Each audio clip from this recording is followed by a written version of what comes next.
Алдағы видеозмабыз Ешел Үзән шәһәрендә яшәүче Люция Зиннатуллина турында. Ул гомере буе шәфкать туташы булып эшли, ә күңелендә бер кайчанда шигырь үте сүнми. Шигъри жанлы шагыйрә белән хәбәрчебез Мөршидә Җиһанда очрашып кайтты.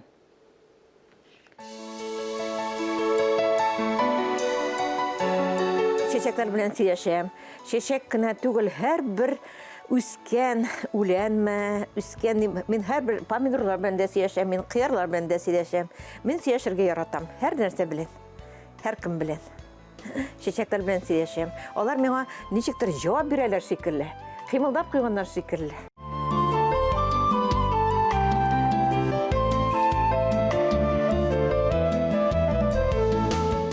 Күңеле тулы матурлык булган кеше генә чәчәкләр телен аңлый күрәсең. Люция Зиннатуллина да тормышка гашык кеше. Март ае җиттеме, бакча эшләренә чума. Әнә шулай берсеннән-берсе матур чәчәкләр дә, яшелчә дә, җиләк җимештә үстерә. Мин табигать баласы, җир баласы ди. Җир ул сиңа энергия бирә, җирдә рәхәт эшлисе. Арып эшләү ул бит үзе бер бәхет. Эшли алуың икенче бәхет. Бер кайчанда арып эшләгәннән уф дип әйткәнем юк минем. Эй, тау ягым, тау ягым, тау ягым, туган ягым. Тау ягында урнашкансың, син бит минем тутаем. Люция Зиннатуллина Апас районының Тутай авылыннан. Тарихи истәлекләрдән мәгълүм булганча, әлеге авылга еш кына композитор Сара Садыйкова кайтып йөргән. Сара апа минем тормышта бик зур урын уйнады ул. Беренчедән, ул һәр вакыт безнең күршегә кайтты. Ул әбиләр картыя, ул һаман бездә булды. Сара апа ул миңа йогынты ясады, иптәшем белән танышырга да. Авылга алып кайтты ул җырчылар. Ә минем булачак иптәшем Мансур исемле Аксудан ул да килгән ие. Люция апа ире Мансур белән 2 бала тәрбияләп үстерә. Альберт һәм Альбина. Аларның хәзер үз гаиләләре. Люция апа оныклар тәрбияләргә булыша, ә алар 4. Барысы да шушы зур йортта бер гаилә булып яшиләр. Кунакка ахири дуслары да килә. Бик әйбәт кеше ул, ярдәмчел ул. Һәр вакытта ул ярдәм итәргә тора, кулын сузып, аның белән бик җиңел.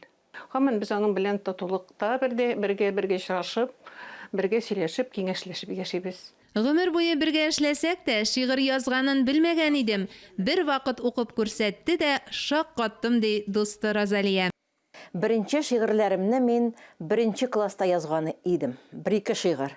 Җибәргән идем мин аны газетага, алар бастырмадылар, ошамагандыр күрәсең шигырьләр. Ул вакытта бит әле яшь булган, бик аңламаганда. Мин үпкәләдем дә башка шигырьләр язмый башладым. Әйткәнмен икән мин аны иптәшләрем әйтә хәзер, иптәш кызларым, мин барыбер үскәч шагыйрә булам дип әйткәнмен икән. Шагыйрә түгел, шәфкать туташы булырга язган икән аңа язмыш. Гомумән, чит ят җирләргә дә китеп бара Люция ханым. Мин киттем Чукоткага.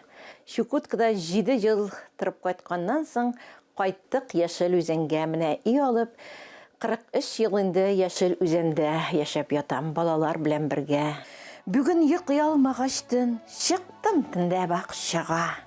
Шул гүзәллекне күрергә кирәкме бит акча да. Ул аларны китап бастыру өчен түгел, күңел кушканга яза. Кайсы берләре район газетасында да басылып чыга. Миңа яшь вакытларымда тыелды 40 яшь карт. Үзем 70-кә җиткәчтен, 80 яшьтә әле март. Чәчәкләр телен аңлаган кеше шигъри жанлы була күрәсең. Мөршидә Җиһан, Таһир Хәсәнов, Татарстан яңалыклары.